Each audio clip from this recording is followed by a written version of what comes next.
My sister dropped off her 10-year-old stepdaughter, Lily, at my apartment with a single suitcase and a cruel smirk. "Don't get too attached," she whispered, handing me the girl's passport. "When I get back from Europe, she won't be my responsibility anymore." I thought it was just a tasteless joke from a selfish stepmother heading on a luxury vacation. But the second my sister's car pulled out of the driveway, 10-year-old Lily looked up at me with pale, trembling hands and whispered something that made my blood run cold. "Aunt Harper, they aren't coming back for me. They sold our home, and my dad doesn't even know I'm here."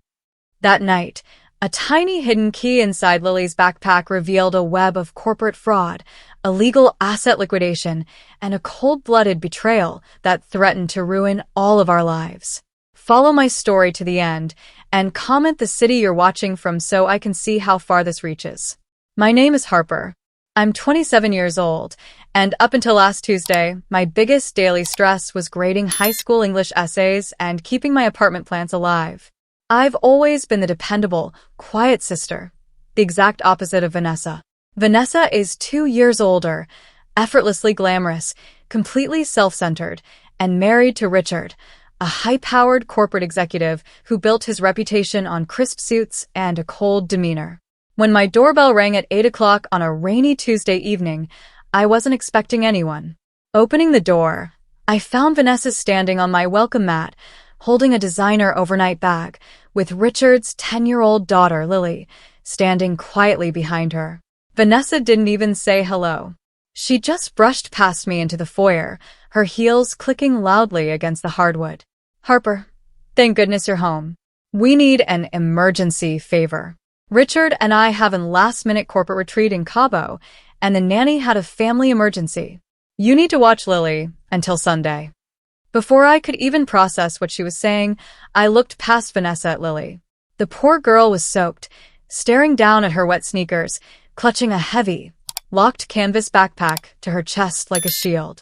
She looked terrified, her knuckles white around the straps. Something about the way Vanessa wouldn't meet my eyes made a cold knot form in my stomach. As the heavy wooden door clicked shut behind Vanessa, the silence in my apartment felt suffocating. I turned around, expecting Lily to put her coat away, but she just stood frozen in the hallway.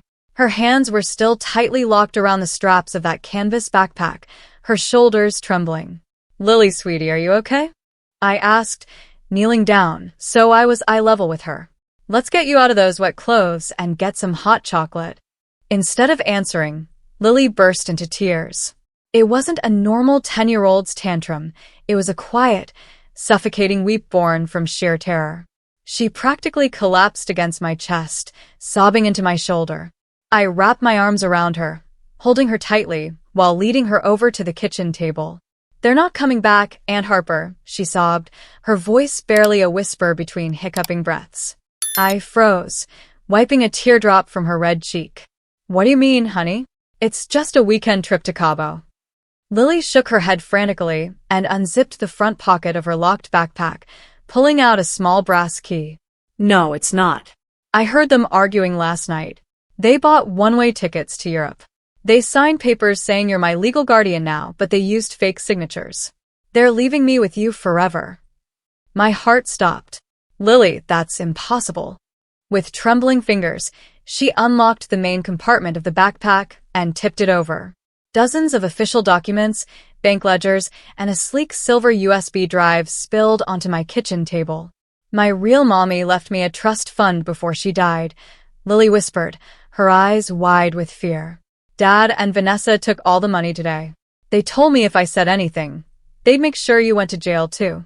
I stared at the mountain of paper scattered across my kitchen table, my hands trembling as I picked up the silver USB drive. The quiet hum of my laptop loading the files sounded like a ticking time bomb in the quiet apartment. Lily sat beside me, sipping warm milk, her eyes glued to my face, waiting to see if the adult in the room was going to save her or collapse. When the file directory opened, my stomach dropped into a bottomless pit. It was all there. Detailed spreadsheet accounts, offshore bank routing numbers, and scanned power of attorney documents. Richard hadn't just been managing his late wife's estate. He had been systematically stripping it bare.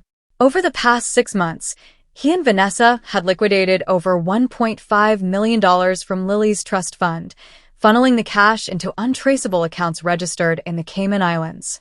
But the true horror came when I opened a folder labeled Custody and Liability Transfer. Vanessa had forged my signature on a series of notarized affidavits. The papers declared that I had accepted full legal guardianship of Lily, along with the temporary management of her remaining trust assets.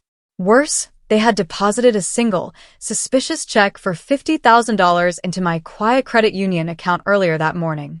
The strategy was brilliant and demonic. To the police and financial investigators, it would look like I was the mastermind, a greedy aunt who took a bribe, forged guardianship papers, and helped drain a little girl's trust before her father mysteriously disappeared. They hadn't just abandoned a 10-year-old child at my doorstep. My own sister had carefully set me up to take the fall for a federal crime while she fled the country with millions. My hands were shaking so badly, I could barely type as I called Marcus Vance, a sharp family law attorney and an old friend of my late father. It was nearly 11 at night, but when I explained the situation and emailed him the scanned documents, his tone shifted from sleepy to razor-sharp. He told me to stay put, keep Lily calm, and touch nothing else without him present. Just as I hung up with Marcus, my phone lit up on the counter. Vanessa's face flashed on the screen. I took a deep breath, pressing speakerphone so Marcus's recording app could capture it from my laptop. Harper. Vanessa's voice came through, dripping with false urgency and heavy airport background noise. Did you check your email? I sent you a quick digital document to sign. It's just a standard medical and school authorization form for Lily, so you don't run into any issues while we're away. I saw the email, Vanessa, I said, keeping my voice as flat and even as possible.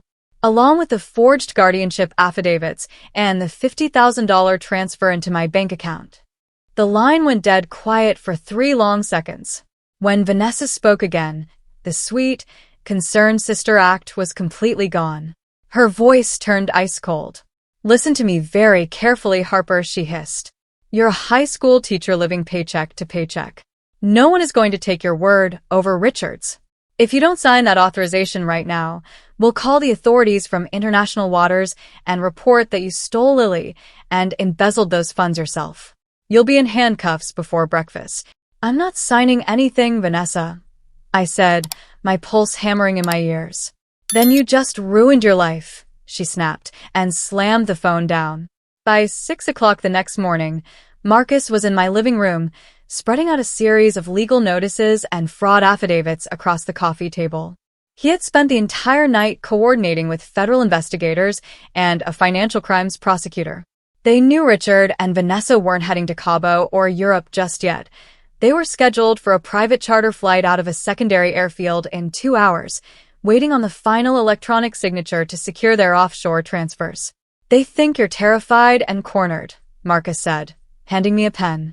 We use that. I called Vanessa back, putting on the best performance of my life. My voice trembled on cue as I told her I couldn't handle the thought of going to prison and that I was willing to meet them at the private terminal to sign whatever paper documents they needed in person, provided they gave me written proof that I wasn't involved in the initial transfer. Vanessa chuckled, a sound full of cold triumph. Smart girl, Harper. 10 minutes at the terminal, you sign the hard copy, and we leave you alone forever. An hour later, I pulled into the private terminal parking lot. Lily sat in the back seat, holding my hand tightly. Beneath my jacket, I carried a folder containing every forged document, every bank statement, and the complete paper trail Marcus had assembled overnight. Vanessa and Richard thought they were walking up to a broken schoolteacher ready to surrender. They had no idea they were walking straight into a trap. The private flight terminal was unnaturally quiet, save for the low hum of an idling jet on the tarmac outside. Richard and Vanessa were waiting near the glass doors, looking impeccably dressed and entirely unbothered. When they saw me walk in with Lily, Richard adjusted his expensive watch and stepped forward with a smug, condescending smile. I knew you'd see reason, Harper, Richard said, pulling a thick stack of papers from his leather briefcase and laying them out on a sleek glass table. Sign the transfer release and the full custody assumption right here. Once you do, Lily is officially your responsibility, and we're off. I looked down at the documents. Vanessa leaned against the table, smirking as if she had won a grand prize. Without saying a word, I took the pen, leaned over, and signed my name on the bottom line with absolute calm.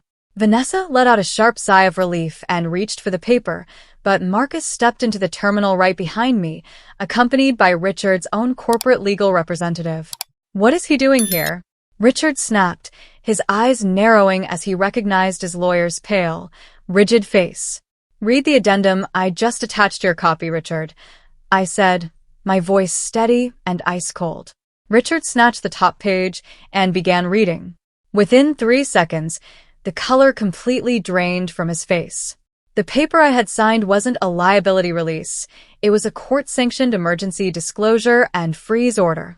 The moment my pen hit the paper, every single offshore transfer attempt was permanently blocked, and full temporary guardianship and trust administration were legally locked under my name. Before Richard could scream, the side doors opened. 4 plainclothes federal agents and 2 local police officers walked into the lounge, their badges gleaming under the bright lights. "Richard Vance and Vanessa Miller," the lead agent announced, pulling out a set of handcuffs. "You're under arrest for federal wire fraud, identity theft, child abandonment, and grand larceny." Vanessa shrieked as an officer grabbed her arms, while Richard stood frozen in total horror as the metal cuffs clicked around his wrists. They thought they had backed me into a corner, but they had just signed their own arrest warrants. 6 months later, the dust has finally settled. Richard and Vanessa were both convicted on federal charges of wire fraud and grand larceny, and they are currently serving multi-year sentences in federal prison. Every dollar that they tried to steal from Lily's trust was fully recovered, frozen, and placed into a court-monitored account that she will access when she turns 25. I officially completed the process to become Lily's legal guardian. We moved out of my small apartment and bought a charming 3-bedroom house near the high school where I teach. Lily has her own room now, painted a bright soft yellow, filled with art supplies instead of locked canvas backpacks. She's sleeping through the night again, thriving in school, and finally gets to just be a kid. Standing up to my own sister was the hardest thing I've ever done, but protecting an innocent child was the easiest choice I ever made. What would you have done if your own sibling tried to frame you like this? Would you have turned them into the authorities, or try to handle it inside the family? Let me know in the comments below. And if you enjoyed this story, make sure to hit that like button, subscribe to the channel, and check out the next video on your screen for another insane story. Thanks for watching, and I'll see you in the next one.